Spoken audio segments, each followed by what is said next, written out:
Hello everyone, तो कैसे हैं आप सब। आज की छुट्टी में ये बात करने वाले हैं कि ब्रिटिश संसद में बांग्लादेशी हिंदुओं के ऊपर बात हुई है।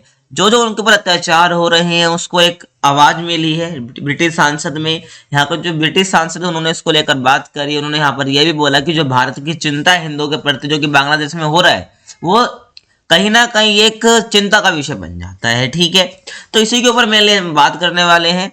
तो चलिए बिना टाइम वेस्ट के स्टार्ट करते हैं। तो ये कौन हमें ब्रिटिश सांसद आप देख सकते हो यहाँ पर बांग्लादेश मामले पर चर्चा कर रहे हैं। ठीक है, कौन कौन है यहाँ पर, एक बॉब ब्लैकमैन है और एक कैथरीन वेस्ट है। ठीक है, तो दोनों को आप अपनी स्क्रीन पर देख सकते हो। तो क्योंकि क्या बांग्लादेश पर बात कर रहे हैं। ठीक है, तो बांग्लादेश में क्या भाई हिंदू समुदाय पर आपको पता है कितना हमले हो रहे हैं। ठीक है, वहां के पुजारियों पर को गिरफ्तार किया जा रहा है, घर पर तोड़फाड़ की जा रही है। तो इस सब को लेकर इन्होंने एक तरह से संसद में आवाज उठाई है। ठीक है, तो ये पीटीआई के मुताबिक एक एजेंसी है। ठीक है, तो इस विपक्षी है भाई कंजर्वेटिव पार्टी के सांसद। ठीक है, बॉब ब्लैकमैन ने कहा कि बांग्लादेश में जैसे ये शेख हसीना सत्ता से बाहर गई, आपको पता है भाई सैनिक शासन लग रखा है।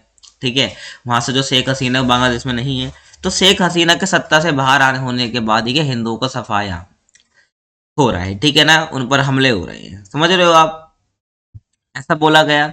और ब्रिटिश सांसद में एक बहस के दौरान ब्लैकमैन ने यह भी कहा, ठीक है, कि बांग्लादेश में हिंदुओं के घर जला दिए गए, दुकानों और घरों में तोड़फोड़ की जा रही है, पुजारियों को गिरफ्तार किया जा रहा है। और ब्लैकमैन ने यह भी कहा कि इस मामले पर कार्रवाई करने की जिम्मेदारी ब्रिटेन की है। ठीक है ना, तो ऐसे आपको ध्यान रखना है। और विदेश मंत्रालय की जो मंत्री है कैथरीन वेस्ट, ठीक है, मैंने आपको दिखाया था। ठीक है, ठीक है, जो आप देख रहे हो ये क्या है, ठीक है, कैथरीन है। ठीक है, आपको मैंने बता दिया यहाँ पर। तो इन्होंने भी क्या है कि हम भारत सरकार की चिंता से वाकिफ हैं भाई, वो चिंता क्यों कर रहे हैं। ठीक है, आपको पता है भारत एक हिंदू समुदाय के समर्थित देश है। ठीक है, एक तरह से आपको पता है क्योंकि मेजोरिटी में है, तो वो चिंता जाहिर है। ठीक है ना, और कहा कि पिछले महीने बांग्लादेश गई थी। ठीक है, अपनी बता रही है। और इस दौरान यूनुस सरकार ने उन्हें यकीन दिलाया था कि वे अल्पसंख्यकों के हितों की हिफाजत करेंगे। ठीक है, अल्पसंख्यक क्या होते हैं, माइनॉरिटी। तो बांग्लादेश में हिंदू क्या माइनॉरिटीज हैं। ठीक है, अल्पसंख्यक है, तो उनके हितों की हिफाजत करेंगे बांग्लादेश में। ठीक है, तो यूनुस सरकार जो फिलहाल है बांग्लादेश में, उन्होंने उनको ये यकीन दिलाया था। और कंजर्वेटिव सांसद भाई प्रीति पटेल ने कहा कि बांग्लादेश में हिंसा हो रही है जिसे सरकार रोक नहीं पा रही है। ठीक है ना, हम इससे बहुत परेशान हैं। ठीक है, और हमारी संवेदना बांग्लादेश के अल्पसंख्यक हिंदुओं के साथ है।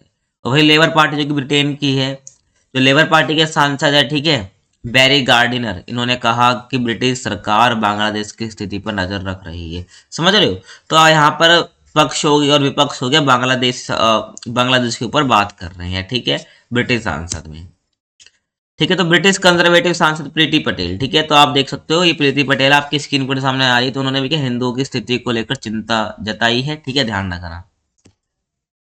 अब यहाँ पर अमेरिका की भी कुछ बात कर लेते हैं। तो अमेरिका ने भी क्या हिंदुओं के खिलाफ जो हिंसा हो रही है ना, उस पर भी चिंता जताई है। ठीक है, तो जब इनसे एक प्रेस कॉन्फ्रेंस पर सवाल पूछा गया तब इन्होंने ये बात कही है। ठीक है, तो आपके सामने जो ये, ठीक है, दिख रहा है आपको, तो एक प्रेस कॉन्फ्रेंस का एक पार्ट है। ठीक है, तो अमेरिका ने भी क्या बांग्लादेश में जो हिंदुओं और अल्पसंख्यकों पर हमले को लेकर चिंता जाहिर की है। तो अगर हम, एक न्यूज एजेंसी है रॉयटर्स, ठीक है, इसके मुताबिक माने तो यहाँ पर जो एक विदेश विभाग के उप प्रवक्ता है वेदांत पटेल, ठीक है, ने कहा कि सरकार को बोलने की स्वतंत्रता और मौलिक अधिकारों का सम्मान करने की जरूरत है। ठीक है, जो वही प्रवक्ता है ये वेदांत पटेल, ठीक है, तो ये आपके सामने दिख रहे होंगे। ठीक है, ये है। ठीक है, तो उन्होंने कहा कि भाई सरकार को बोलने की स्वतंत्रता और मौलिक अधिकारों को सम्मान करना चाहिए बांग्लादेश में। ठीक है ना, और पटेल ने कहा कि भाई अल्पसंख्यकों के हितों की रक्षा करना सरकार की जिम्मेदारी है। ठीक है ना, जैसे भारत में भी है भाई अल्पसंख्यकों के हितों की रक्षा करना जिम्मेदारी है गवर्नमेंट की, तो ऐसे बांग्लादेश में भी है। ठीक है, उन्होंने कहा कि हिरासत में किए गए लोगों को उनकी बात रखने का मौका मिलना चाहिए। जिनको हिरासत में लिया गया ना, उनको उनकी बात रखने का मौका मिलना चाहिए। एक लोकतांत्रिक देश की कह सकते हैं विशेषता होती है। ठीक है, और उनसे क्या मानव अधिकारों के मुताबिक की व्यवहार किया जाना चाहिए। ठीक है, अब एक आरोप है भाई कि 70 हिंदू वकीलों को गलत मामले में फंसाया गया बांग्लादेश में। ठीक है, आपको पता है बांग्लादेश में इस्कॉन के एक प्रमुख पूर्व नेता थे चिन्मय कृष्ण दास ब्रह्मचारी। ठीक है ना, आपके सामने स्क्रीन में दिख रहा होगा ये। ठीक है, इनको क्या पिछले महीने रंगपुर में हिंदू समुदाय के समर्थक, हिंदू समुदाय के भाई, हिंदू में क्या भाई बहुत विरोध हो रहा है। ठीक है, क्योंकि बांग्लादेश में इनके खिलाफ कुछ ठीक नहीं चल रहा है। तो रंगपुर में हिंदू समुदाय के समर्थन में विरोध प्रदर्शन कर रहे थे, तो उनके बाद इनको ढाका में गिरफ्तार कर लिया है। ठीक है, जो बांग्लादेश की राजधानी वहां पर इनको गिरफ्तार कर लिया और उन पर क्या देशद्रोह के आरोप लगाए हैं। ठीक है, किस पर? इन पर, बांग्लादेश ने।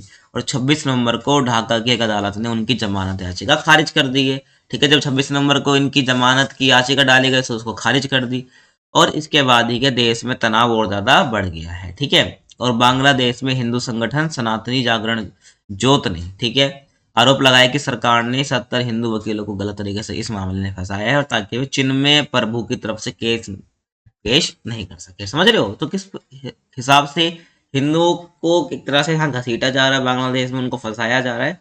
तो इसी को लेकर जो वर्ल्ड है उसका दबाव कहीं ना कहीं हमें बांग्लादेश में देखने को मिल रहा है कि किस प्रकार से इंटरनेशनली तौर पर क्या है दबाव बनाया जा रहा है बांग्लादेश पर कि किस प्रकार से वो अल्पसंख्यकों यानी कि हिंदुओं पर ये खतरा मंडरा रहा है या हिंदुओं को एक तरह से खतरा ये एक तरह से नुकसान पहुंचा रहे हैं। ठीक है, और कोलकाता इस्कॉन के वाइस प्रेसिडेंट, ठीक है ना, जो कोलकाता इस्कॉन है, ठीक है, तो वाइस प्रेसिडेंट राधा रमन दास ने चट्टगांव अदालत के इस फैसले का विरोध किया। ठीक है, उन्होंने सोशल मीडिया पर क्या पोस्ट करा, ठीक है ना, ये जो कोलकाता स्कूल के वाइस प्रेसिडेंट है राधा रमन दास ने भी जो चटगांव अदालत है उनके जो फैसले का विरोध किया। उन्होंने सोशल मीडिया पर कुछ लिखा क्या कि जिस दिन चिन्मय कृष्ण प्रभु को पहली बार गिरफ्तार किया गया है और अदालत में पेश किया गया, रेगन आचार्य उनके वकील थे। ठीक है, और सुनवाई के बाद उनके चैम्बर में तोड़फोड़ की गई और उन पर जानलेवा हमला किया गया और कोई वकील चिन्मय कृष्णदास के लिए केस कैसे पेश हो सकता है जब उन्हें निशाना बनाया जा रहा है। समझ रहे हो? तो यहाँ पर जब रेगन आचार्य एक वकील थे, जब इनके लिए केस लड़ा तो इनकी फिर सुनवाई के बाद क्या इनके चैम्बर में तोड़फोड़ कर दी गई और जानलेवा हमला किया गया। तो ऐसे में भाई इनका जो चिन्मय कृष्ण दास है इनके लिए भाई कैसे कोई केस पेश हो सकता है, भाई कोई कैसे केस लड़ेगा जब उन्हें ऐसे निशाना बनाया जा रहा हो। ठीक है, समझ रहे हो? तो ये क्या था भाई, यहाँ पर इन्होंने स्टेटमेंट दी। ठीक है, जो कि कौन वाइस प्रेसिडेंट राधा रमन है। ठीक है, समझ आ गया? तो ये थी आज की वीडियो। आपको कैसे लगी कमेंट सेक्शन में बता सकते हैं। चैनल पर नहीं तो चैनल को सब्सक्राइब कर लीजिए। बाकी मिलते हैं आपसे अगली वीडियो में, तब तक के लिए कीप वॉचिंग।